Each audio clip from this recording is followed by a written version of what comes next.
Let me ask you something straight. Do you know that right now, as you are watching this video, your heart is pumping blood through arteries that may be slowly narrowing without you feeling a single thing? No pain, no warning signs at all. And then one day, just one tiny blood clot is all it takes to bring everything crashing down within a matter of minutes. According to data from the American Heart Association in 2025, the average age of a first heart attack is 65.6 for men and 72 for women. That means if you are 60 or older, this is literally the most dangerous window of your life when it comes to your heart. And what is even scarier is that a study from Harvard T.H. Chan School of Public Health, analyzing data from more than 127,000 people, found that chronic inflammation and sticky, clot-prone blood are two silent drivers of heart attacks that most of us completely ignore in our everyday diet. If you overlook these things, you are putting yourself at risk for partial paralysis, heart failure, cognitive decline, and even sudden death. But in today's video, I am going to show you exactly one meal, just one, that can directly attack all of those root causes. This meal is not expensive, not complicated, and you can put it together right in your own kitchen tonight. Part 1. What really causes a heart attack to happen?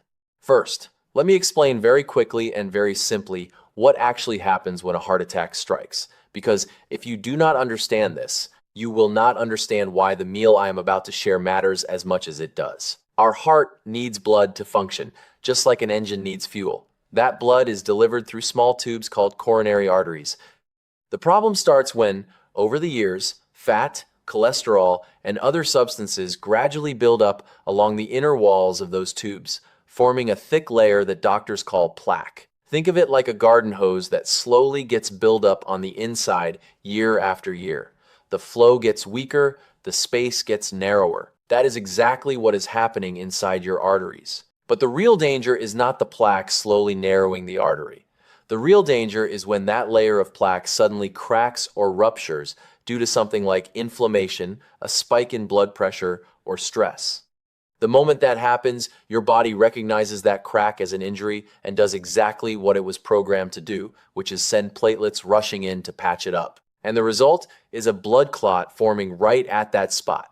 That clot can grow and completely block the artery in just a few minutes. When that happens, blood can no longer reach the heart, and that is a heart attack. So what do we need to do to stop this from happening?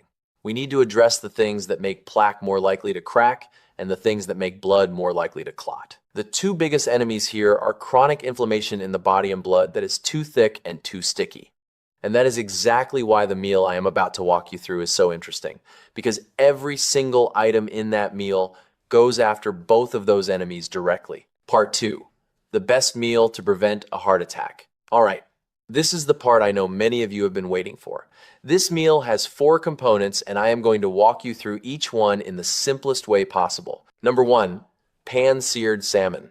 This is the centerpiece of the entire meal, and there is a very good reason I chose salmon. Salmon is loaded with omega-3 fatty acids, and omega-3 is one of the most powerful natural compounds we know of when it comes to fighting chronic inflammation in the body. Remember, chronic inflammation is one of the things that makes plaque more likely to crack and rupture. On top of that, omega-3 has another really interesting effect in that it helps your platelets become less sticky, meaning your blood becomes less prone to forming clots.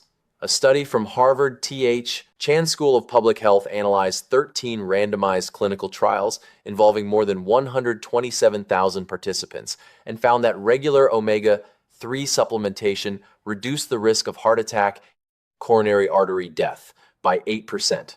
8% may not sound like a lot, but when you multiply that across millions of people, it represents hundreds of thousands of heart attacks prevented.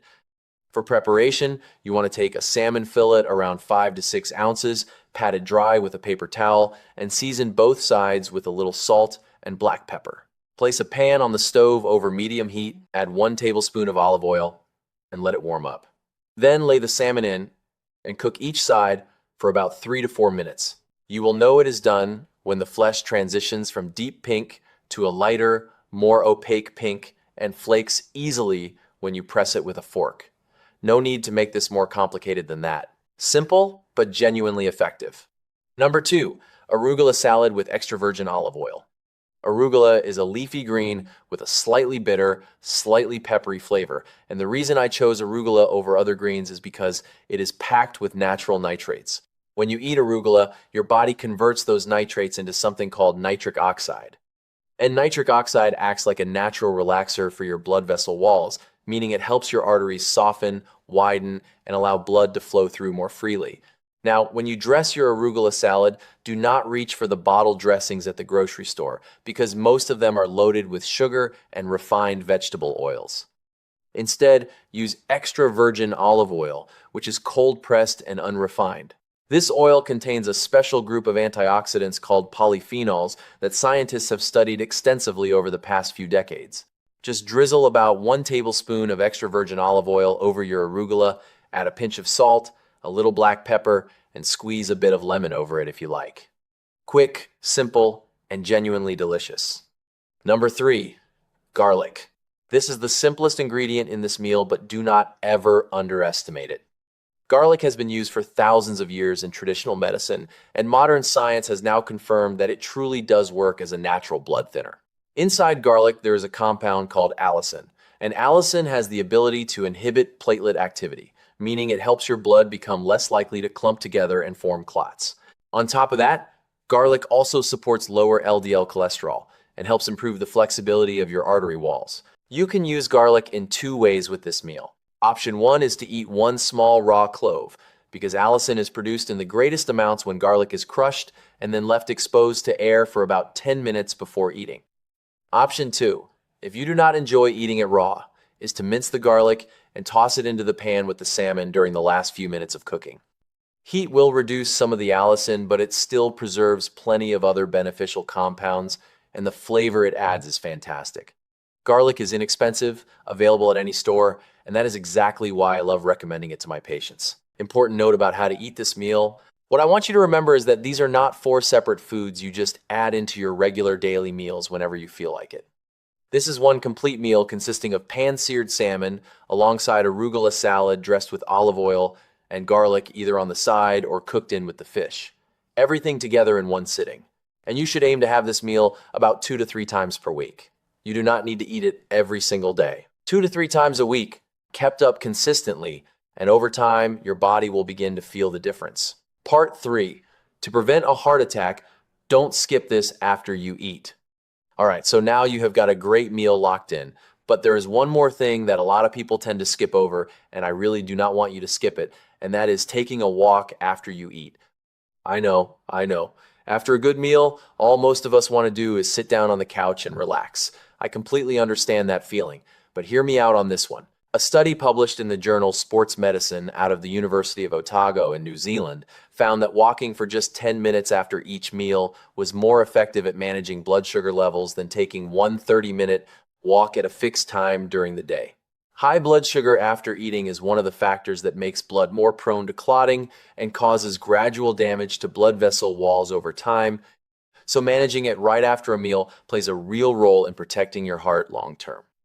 On top of that, a light walk after eating also stimulates your body to produce more nitric oxide, the same vessel-relaxing compound we talked about in the arugula section. So the benefit of the arugula and the benefit of the walk actually work together, both contributing to more nitric oxide and healthier blood vessels. You do not need to walk fast, and you do not need to go far. Just 10 to 20 minutes of easy, comfortable walking at a pace where you can still hold a conversation is plenty. Walk around the yard, go around the block, or just circle through the house if the weather is not cooperating.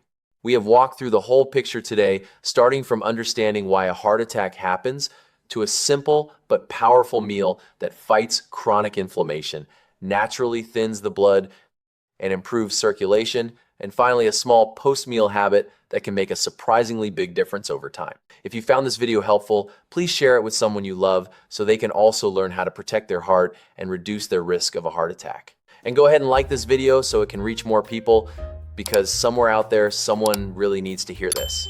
Subscribe so we can meet again in the next one. I am Dr. Saul Whitman, and I want you to be healthy every single day